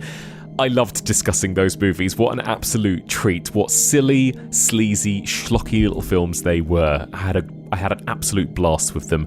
I would love to hear your thoughts. Please do get in touch. You can email me, evolutionofhorror@gmail.com, and you can find us on all the socials, of course, Facebook, Twitter, Instagram, Letterboxd. If you want to discuss this week's episode with fellow listeners, you can join the Evolution of Horror discussion group on Facebook, or you can join the Evolution of Horror Discord. This podcast is going on a little hiatus for a few weeks, but don't forget, if you want to continue getting bonus episodes, you can subscribe to our Patreon channel, patreon.com/evolutionofhorror. This podcast is part of the EOH network, and actually we do have another podcast in our network which will continue over the next few weeks, and that is our Twin Peaks rewatch podcast, The Detective and the Log Lady, in which Stacey Ponder and I are watching and recapping every episode of that show week by week, episode by episode. So you can find that wherever you get your podcasts. If you get a spare moment, I'd be so grateful if you could drop the Evolution of Horror a little rating and review on your podcast app of choice, as that always really helps us get discovered by new listeners. So, the Evolution of Horror will be back in September to continue the second half of our Nature Bites Back season. And in the next episode, I am going to be joined by the brilliant Michael Blythe to discuss 2 Louis Teague animal attack movies from the early 80s. That's Alligator from 1980 and Cujo from 1983. Join us then for all of this and more on the Evolution of Horror.